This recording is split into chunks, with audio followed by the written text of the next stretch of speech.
This time of year is the sugar bush time. This is spring, and this is the time we do it.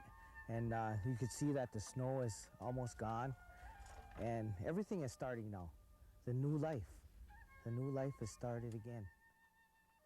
First thing we'd like to do is go to our elders and ask them, what should we do? How should we do it? Is there a certain way to tap a tree?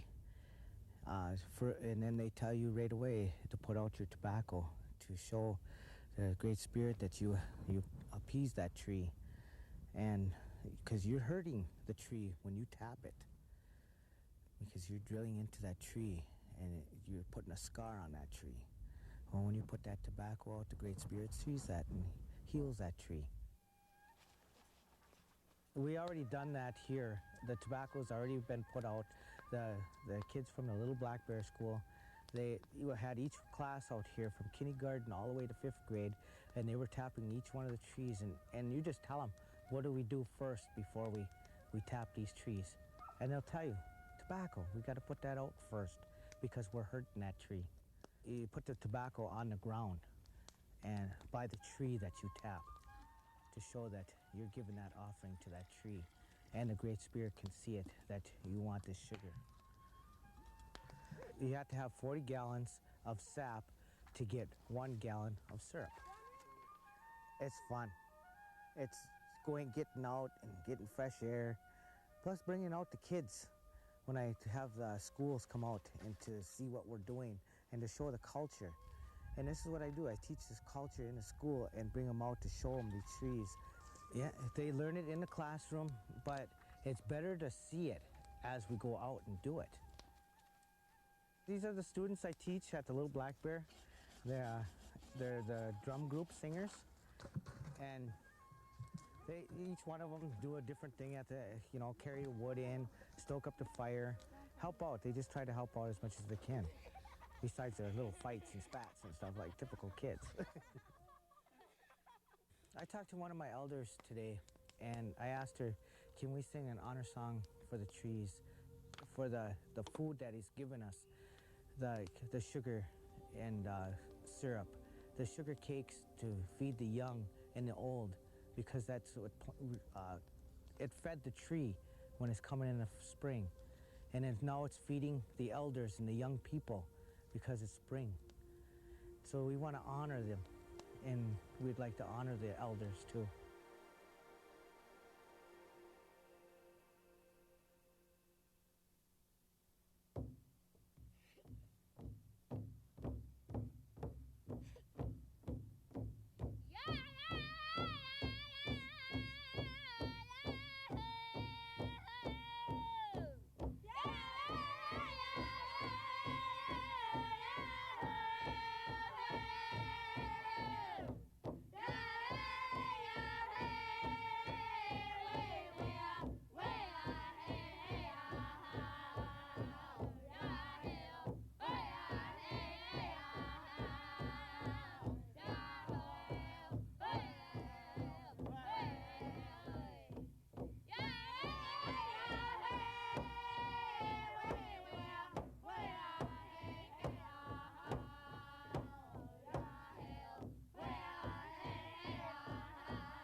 maple sugar was very important to the Anishinaabe people because of a long time ago when the people didn't have food, like the deer wasn't as plentiful.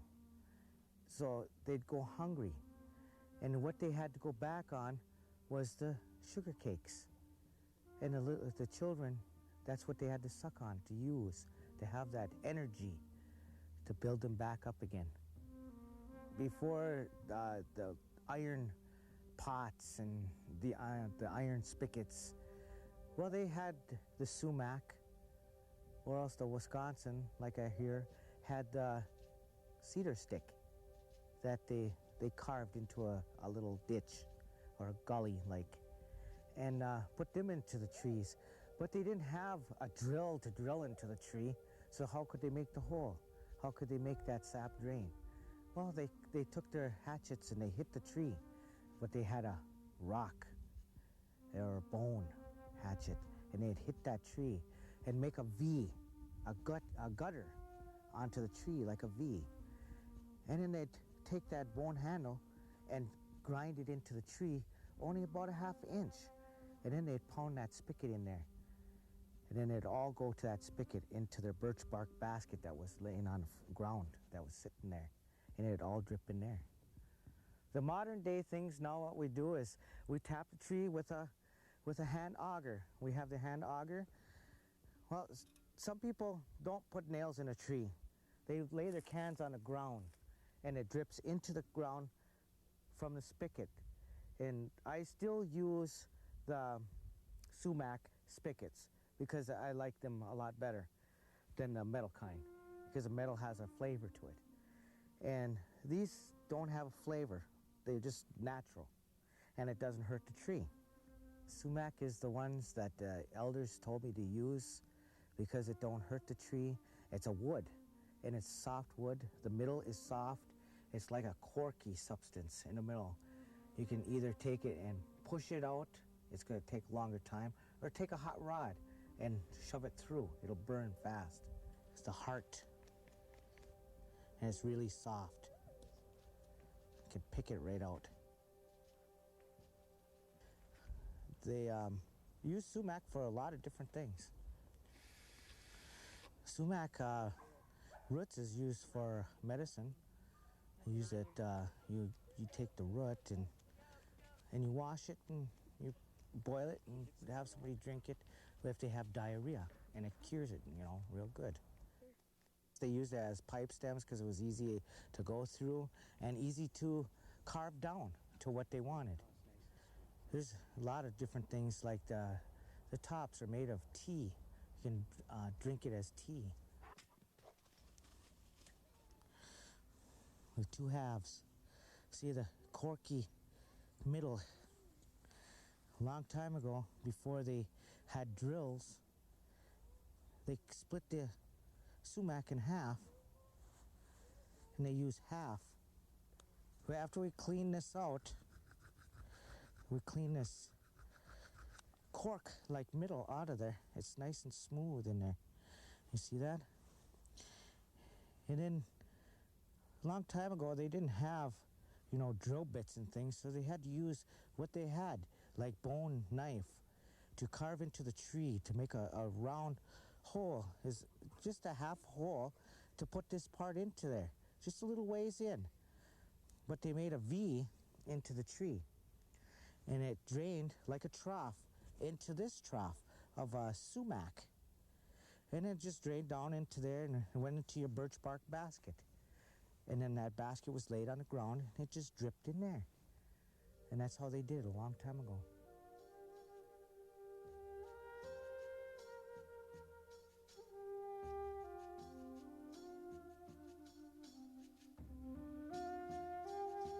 When it runs, it's always during the day. One day I was watching it, and the tree would start running when the sun was out. The clouds came over, the tree just shut off just like a water faucet. That was it. They wouldn't run anymore. And then when the clouds went over and the sun came back out, they turned right back on. They were dripping again. It's the temperature. It's how the temperature is on a tree. Like another thing is we tap in the south side early spring. Late spring, we tap on the north side because the tree is warmed up now and both sides are going. It gets warm during the day above 50, and at night it has to drop down at 40 degrees. And every time it does that, it goes and stops, goes and stops. Another thing is the elders said the best time is at the end when the sap turns yellow. And that's the best, they said. We're getting closer to the yellow now. I found one tree that was turning yellow already. So it's that time. Another way is look at the top of the trees to look at the buds to see how the buds are. If they're getting big, they'll start turning red, the buds, and it's just, and that's another way of saying, well, that's done now.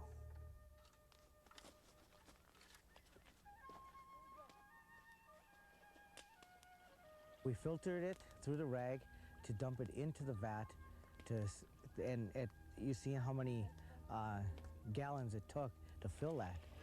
Well, that's 32-gallon garbage containers that we filled up and we poured in there. This process is boiling it down. Now this is the long process. We got to get a good hot fire and keep it going. A lot of wood, a lot of dry wood. A lot of people say use maple, but why cut a maple to serve your purpose? We cut the dry wood, like dead pine. It's quick burning, but it's hot. It burns quick. But we get a good hot fire and get boils quick, and it evaporates quicker. So we use mostly dry wood. I haven't used green wood at all to use in our fire. We just use all the dead trees that we can find and bring them in and chop them up, put them in. While it's boiling, it'll just keep evaporating the water, and then the sugar deposits will slowly go down because it's too heavy. It can't evaporate. And that's what we're waiting for now, is to all evaporate all the water to become sugar. They boiled in cast iron kettles.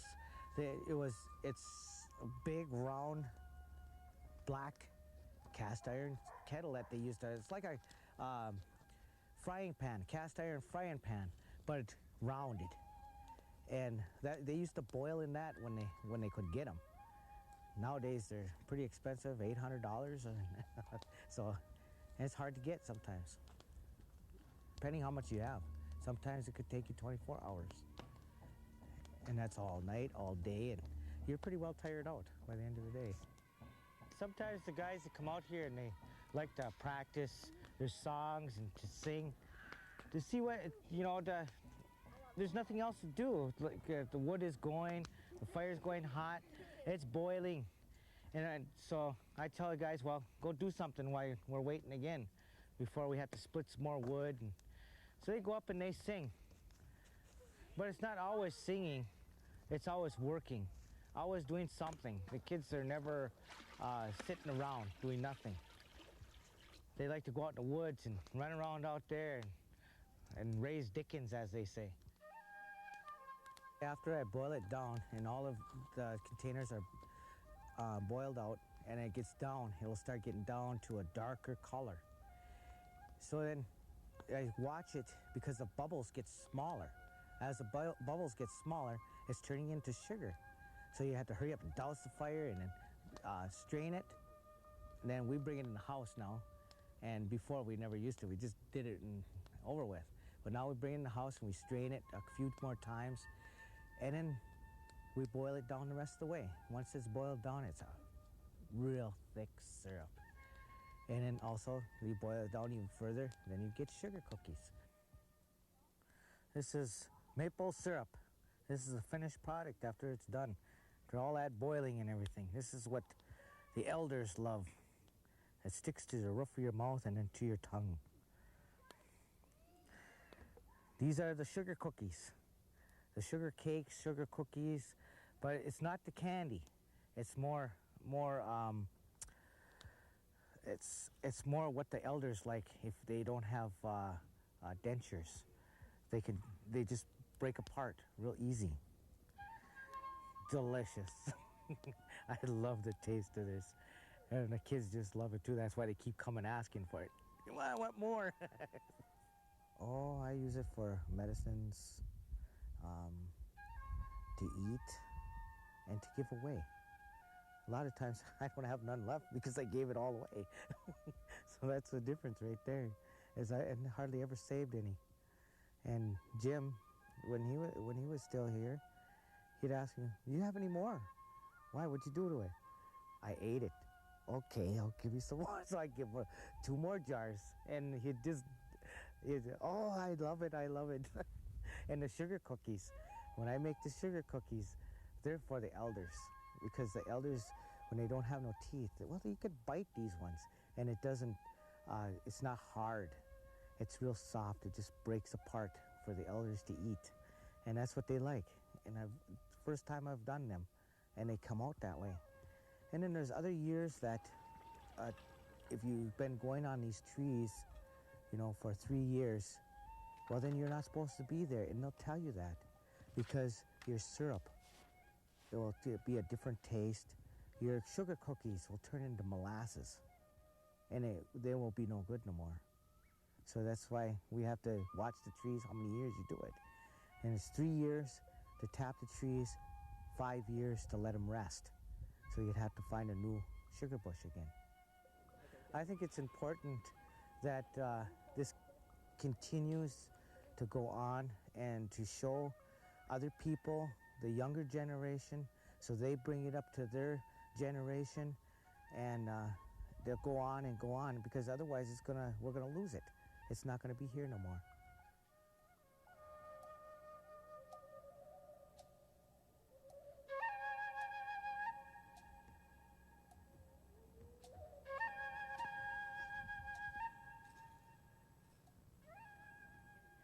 My mother and Dad used to go and build a tar paper shack way out in the woods there, and my dad used to tap around so there'd be about 1,000 those birch bark baskets.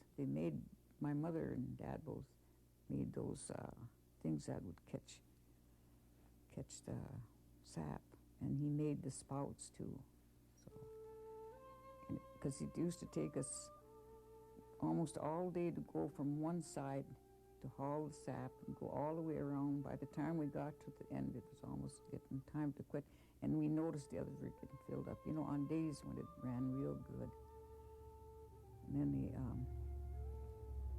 they used to have there again, they had those big cast iron kettles.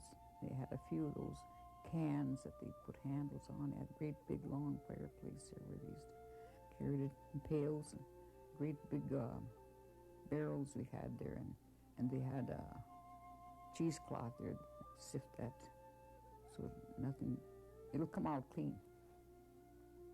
And then they boil it, and after it gets to the syrup stage, they save some syrup, and then again they go right on and make sugar. So I forget now just how many gallons it took to make so much, but I know they used to have a lot of. Because my mother used to make birch bark baskets for every one of us when we were small, and she used to have maple sugar in there and maple sugar cakes. All different shapes. She used to use cookie cutters and stuff like that. That she used to make all different shapes. And then they used to make kind of a taffy before they get to I think it was between syrup stage or before it gets to the sugar or something. It gets kind of taffy like that. Was good. You used to put it in cold water and we could eat it. I don't know, I thought that was a lot of fun.